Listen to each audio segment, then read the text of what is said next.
Ladies and gentlemen, and fight fans around the world, this is All Access MMA. I'm joined once again by El Matador Emmanuel Sanchez, who is one of the last competitors on the Bellator featherweight Grand Prix tournament. And it's been a long time since we have spoken last. Emmanuel, how have you been, my friend?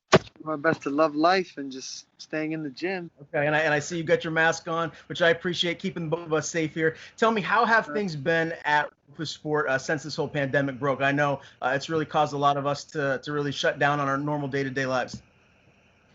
Yes, our gym was shut down for a little bit, and it was very sad and unfortunate.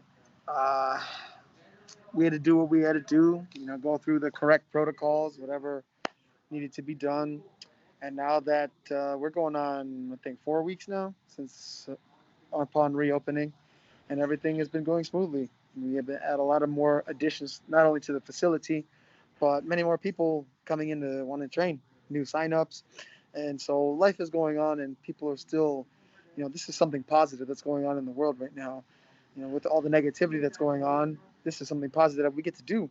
Martial arts is a great thing, and it's very therapeutic. For me, I'm sure people agree that without this, we'd lose our minds for sure. So I'm glad we have this. No doubt. Tell me, what were you doing before the gym opened back up? Were you able to train and get some work in and sharpen your skill set with your teammates before the gym officially opened back up? Yeah, actually, the second my fight got canceled, I was in the gym the next day. I had to do something. So ever since then, I had my not only just group of teammates that were just fighters, but anyone. I'm like, hey, you want to go hit pads outside, or hey, you want to go out and run, or hey, you want to go out and do some other I guess forms of training that we call it. So not just strength and conditioning or always needing to be in the gym, but we were always doing something to keep us physically active and physically strong, and me keeping ahead in the game and ahead of my opponents. Who are some of the main partners that you've been getting some work in with? 2 guys fighting next week. I'm very happy for 2 of my teammates, Raufeon, Stots, and Sergio Pettis, fighting in Bellator, coming back next week. So that's a great sign that we're headed in the right direction. They're following the necessary protocols, and my time will come when it's my time. But right now, I'm happy for my guys that being able to fight next week. So Raufeon and Sergio, people don't forget to tune into that. How do you feel like this matchup stylistically for him against Ricky is going to go? How do you feel he's going to get his hand raised? I think it'd be a good one because I don't think, for me personally, watching Ricky fight, that's not going to be a guy that's going to try to just take him down and hold him down. If he does, then damn, that's going to be still bad news bears for him, because I know Sergio will have what it takes to get back up or to finish him on the ground. But it's kind of like an open invitation for Serge to really shine out and show how good he is on the feet too, and that, along with him, myself, and all the other teammates, are all completely well-rounded fighters. So it doesn't matter, how we finish the fight, as long as we finish. And even if we don't finish, we win and take no punishment in doing so. So that's the other position that I'm in. I believe that all of us as well too, we win at all costs. So I know that Sergio's a much smarter fighter who's been fighting way longer. I think he's fought tougher. He's had a tougher opposition as well too. He's always been in a tougher position in his life, and this opponent will be no different. So I feel like he can definitely come out on top of the win with the finish. Will you be making the trip and accompanying him to the Mohegan Sun? I won't be, just to help stay safe myself. With all the traveling restrictions all over the world and life, and still teaching here at the academy.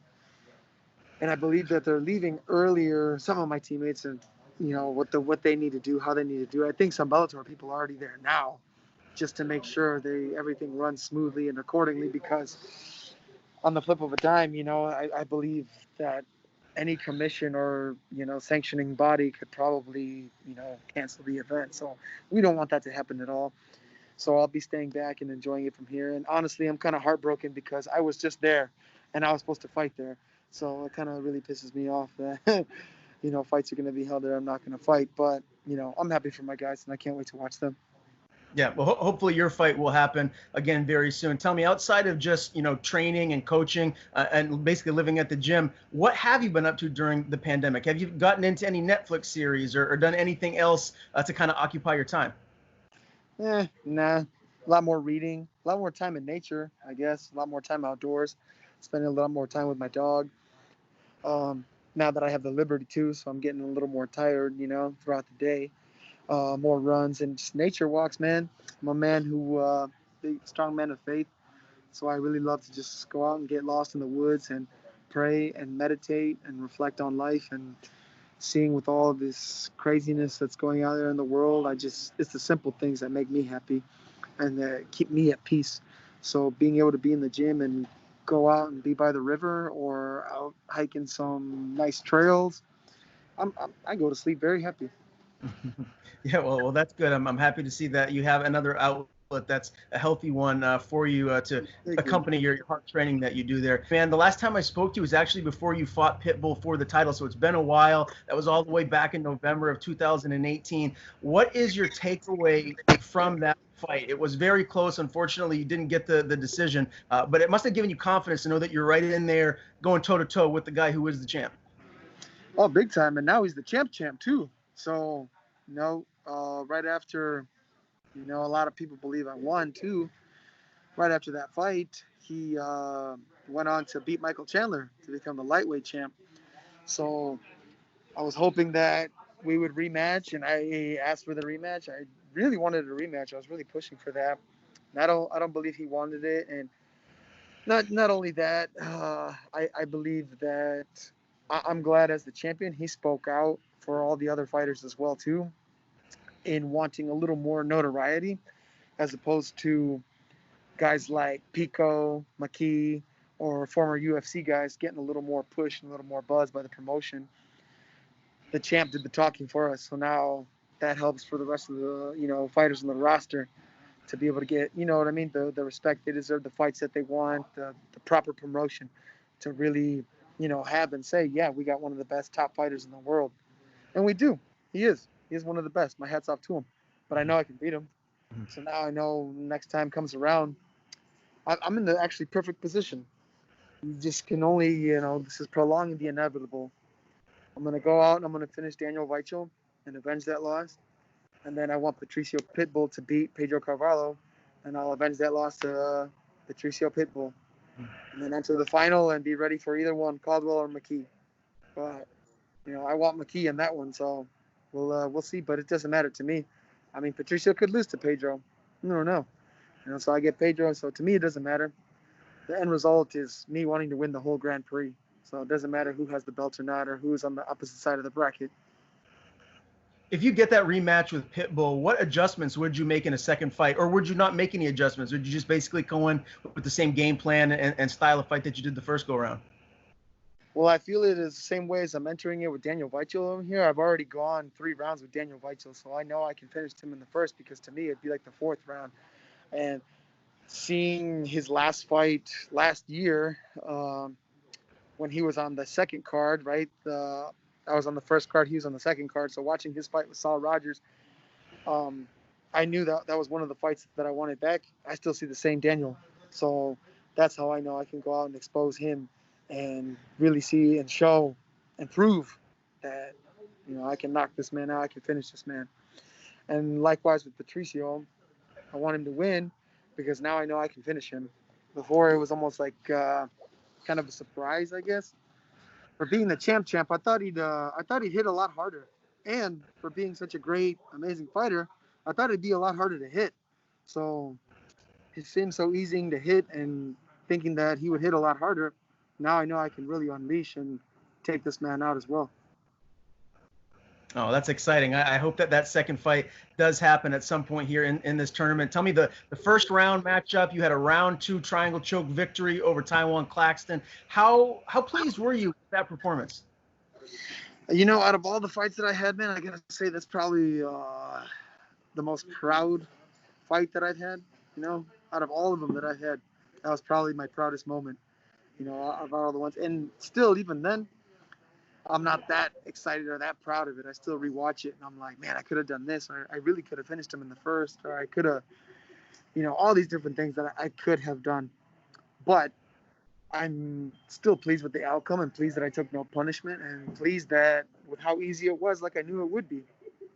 And it actually gave me a lot of growth as a fighter, because to me it did not matter, because now it's interesting and funny how you can put it.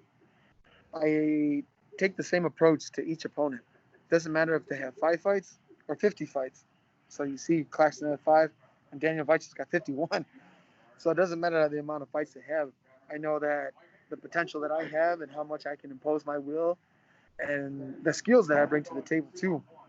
So knowing how that my confidence now is at an all-time high, knowing how dangerous I am, knowing that all these guys are avoiding me too. They want to talk all that trash or they want to hype fights and this and that, but I know no one wanted to fight me, and no one probably wanted me to pick them either when it came to that selection show. But now all these guys are, especially since you're making me wait that much longer, given this whole pandemic, it's going to be a lot worse for them. One fight that I think I'd like to see more than anything else, Emmanuel, is you versus AJ McKee. He's undefeated. There's a lot of hype behind him, and rightfully so. But he said in previous interviews, too, I can't remember specifically who it was with, but he seems kind of dismissive of you, like he's just going to be able to run right through you. Have you heard that? And what is your response to that if you do fight him? I see right through him, honestly. And I'm going to say that to his face, too, is that I know exactly what's going on through his mind. The eyes don't lie, Chico. So I see right through him, and it's all a front, man. And if he's dismissive of me, that's good. That's probably likewise with most of the other guys. He probably thinks it's going to be easy work and it's going to be all this and that. You're going to be in for a rude awakening, I promise you that, and it's going to be a painful one, because the difference with me is that I don't go out, and even if I win a decision, it ain't no boring decision. Guys leave hurt.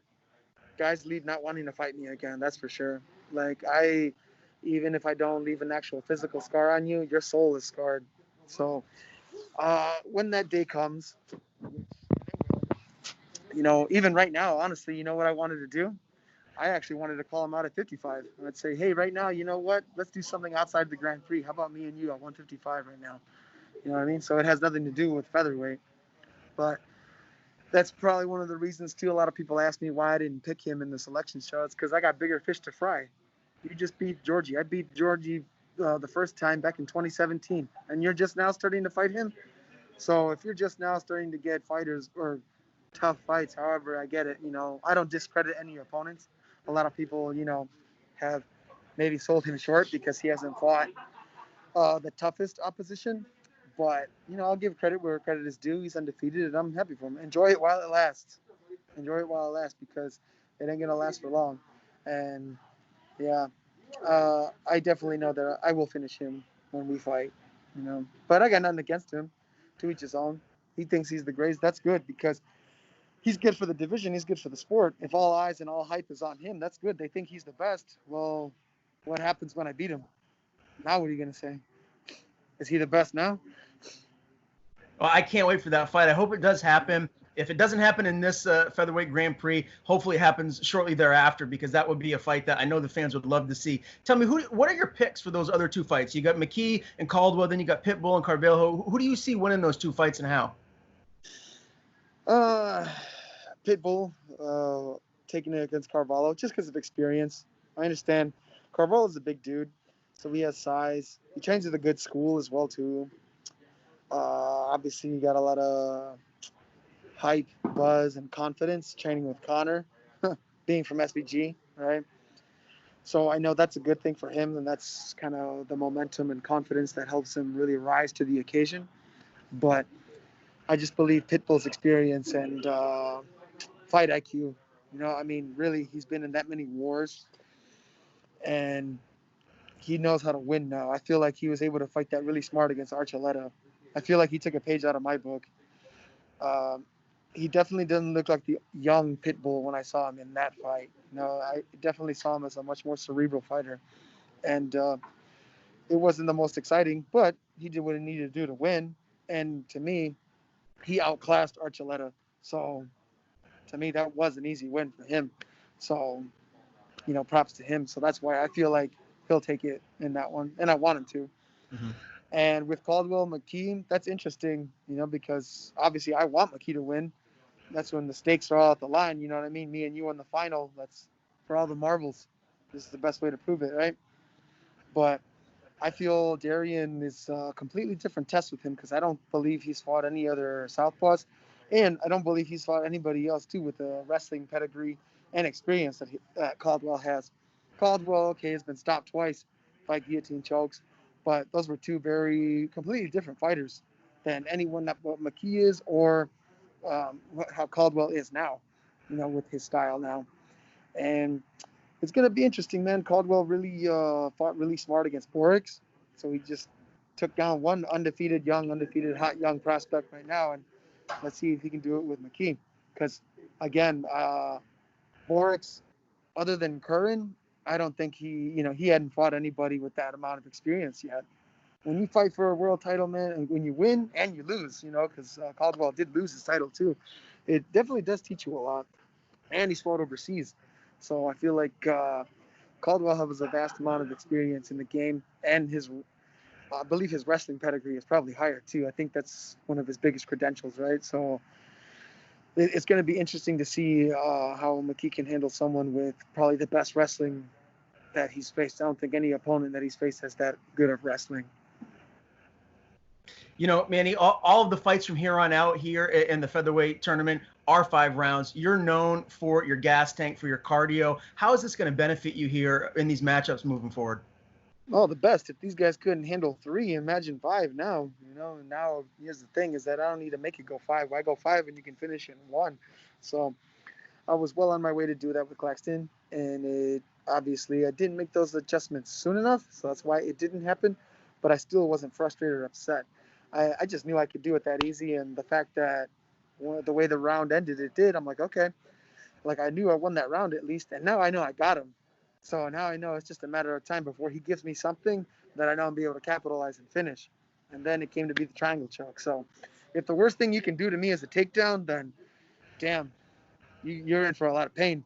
But me going into these next fights now, knowing that these guys fade, if I don't get them out of them right away in the first or second round, then you're going to see them fade and break in the 4th or 5th. Maybe in the 3rd, knowing how I bring the pace now, and knowing really my skill and my confidence now, knowing how to, my fight IQ and fight experience now, I know I can handle this now. So whether they fade or break or get finished, but they definitely wouldn't get past the 3rd. Have you heard any rumblings as to when this fight with Weichel will actually take place? I know it's kind of up in the air right now, but are you hoping it's going to be at Mohegan before, the September, I think, 11th card? Man, I just hope it's soon. I haven't heard about September 11th. I don't know what you heard, but I was hoping at least before my birthday. I'm going to turn 30 pretty soon. And all I wanted to do was my birthday was fight. So if I don't do that and even something before September comes around, then damn, it's been a full year. I'm young, I'm healthy, injury-free with no fighting. Like, that sucks. So I'm hoping that we could get this done as soon as possible. If we need to do our own studio, our own island, if I need to go to Germany, I don't care. Like, as long as we get this settled soon and at least, okay, we're on to the next round. And then if I need to go to Brazil or Portugal next or wherever, I'll do what I got to do to make it happen to bring these belts home and to solidify myself as the greatest featherweight in the world.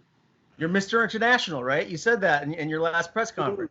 You're right, too. So, you know what I mean? We knew now. I mean, Israel, they know that Israel's got my back. So if we got to go back to Israel, I'll go back to Israel, too.